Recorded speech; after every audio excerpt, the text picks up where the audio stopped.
السلام عليكم ورحمة الله وبركاته. ازيكم يا حبايبي؟ يا رب دايما تكونوا بخير. هنعمل مع بعض كيك الرخامي اللي هي الكيكة التايجر، جميلة وحلوة.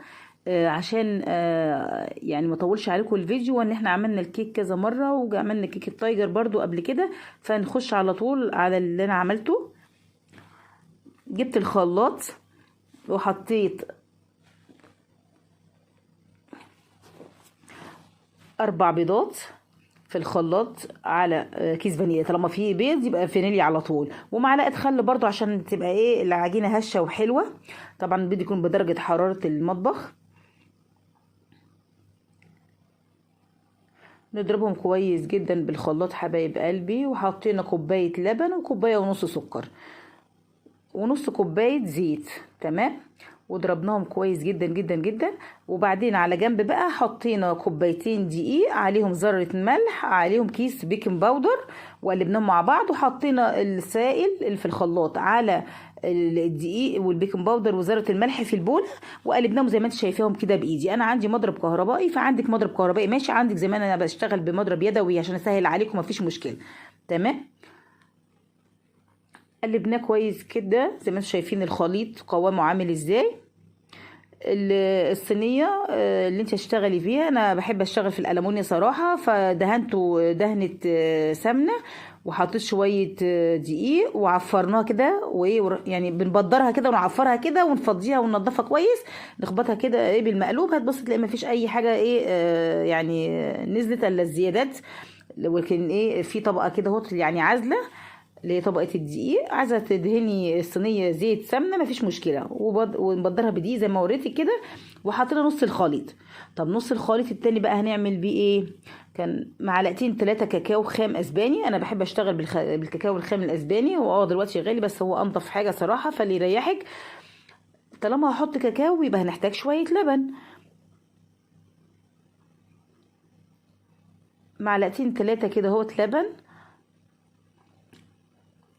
لان لما احنا ضفنا كاكاو هيتقل، فعشان القوام يرجع يتظبط تاني حطينا المعلقتين 3 اللي هو اللبن اللي قلت لكم عليهم دول، بدرجه حراره المطبخ برضو عادي يعني.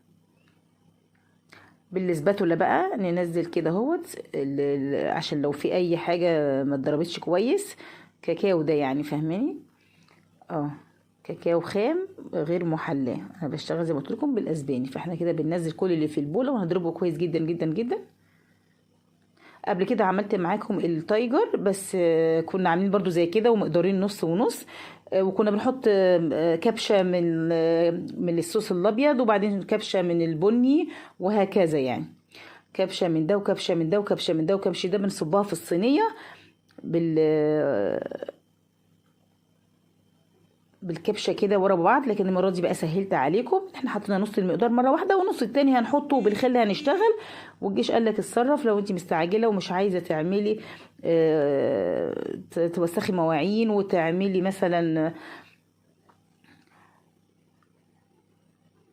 دي طريقة اسهل. وممكن تحطي الابيض في كيس والبني في كيس، وتحطي حبة من هنا وحبة من هنا وهكذا. بس زي ما قلت لك انا المرة دي حبيت اسهل لكم الدنيا.